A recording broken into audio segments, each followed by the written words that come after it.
ایک آدمی 5 ٹائم کی نماز پڑھتا ہے، مسجد سے باہر نکلتا ہے، جب مارکیٹ میں بزنس کرنے جاتا ہے، مسجد میں 5 ٹائم کی نمازیں پڑھنے والا اور راتوں میں تہجد کی نماز بھی پڑھنے والا، جب مارکیٹ میں دکان پر بیٹھتا ہے، جب بزنس کرتا ہے، وہاں جھوٹ بھی بولتا ہے، وہاں وعدہ خلافی بھی کرتا ہے، وہاں کسٹمر کے ساتھ فراڈ بھی کرتا ہے، وہاں وہ حرام طریقے بھی اپناتا ہے۔ اے میرے بھائیو، تم کاروبار میں اپنے بزنس میں یہ کیوں بھول گئے کہ تم مسلمان ہو؟ جس دین کو تم مانتے ہو، جس مذہب کو تم مانتے ہو، وہ مذہب تمہیں کاروبار کرنا بھی سکھاتا ہے، وہ مذہب تمہیں بزنس کرنا بھی بتاتا ہے۔ کیا نبی نے آپ کو بزنس کرنے کا طریقہ نہیں بتایا؟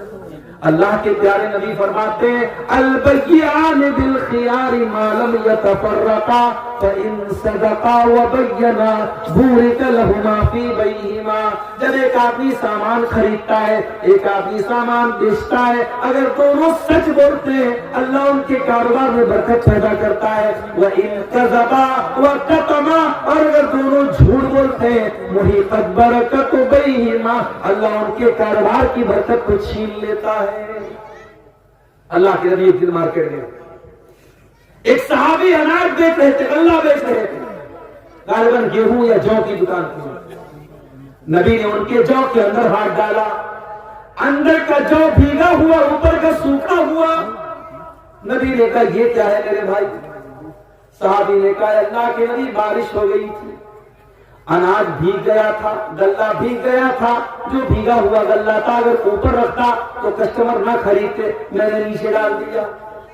آپ نے فرمایا اے میرے صحابی، یہ تو دھوکہ ہو گیا، کسٹمر آئے گا، سوکھا اناج دیکھے گا، آرڈر دے گا اور تم نکالو گے تو اندر گیلا اناج ہوگا، یہ تو کسٹمر کے ساتھ فراڈ ہو گیا۔ اے میرے صحابی، من غشنا فلیس منا، جو کسٹمر کو دھوکہ دے رہا ہے، جو خریدار کو دھوکہ دے رہا ہے، وہ ہم میں سے نہیں ہے، دھوکہ دھڑی کرنے والا ہم میں سے نہیں ہے۔ او لوگوں، آپ کے نبی نے آپ کو کاروبار کرنے کا طریقہ بھی بتایا ہے، ذرا پتہ تو کرو۔ مسئلہ یہ ہے آج کی دنیا کا انسان پیسہ کمانے کے لیے بے چین بنا ہے۔ پیسہ کیسے بھی آنا چاہیے، حلال طریقے سے آ رہا ہے یا حرام طریقے سے آ رہا ہے، دھوکہ دھڑی کر کے آ رہا ہے، جھوٹ بول کر کے آ رہا ہے، 420 کر کے آ رہا ہے، اس سے مطلب نہیں ہے۔ اللہ کے نبی نے فرمایا تھا قیامت کے پہلے کیسا دور آئے گا، یاتی علی الناس زمان لا یبالی المرء الا اخذ المال، انسان پرواہ نہیں کرے گا۔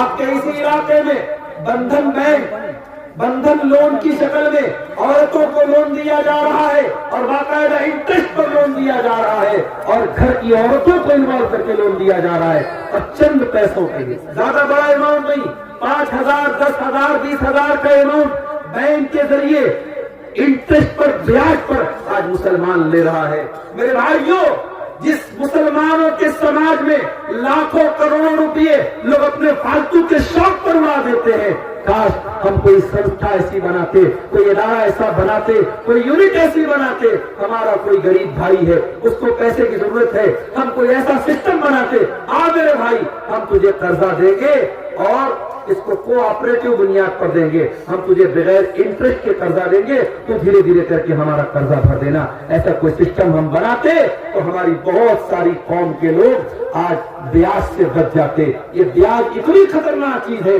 میرے پیارے نبی نے فرمایا کہ اللہ کی لعنت ہو بیاج کھانے والے پر، بیاج کھلانے والے پر، بیاج کی گواہی دینے والے پر اور بیاج لکھنے والے پر، سب پر اللہ کی لعنت۔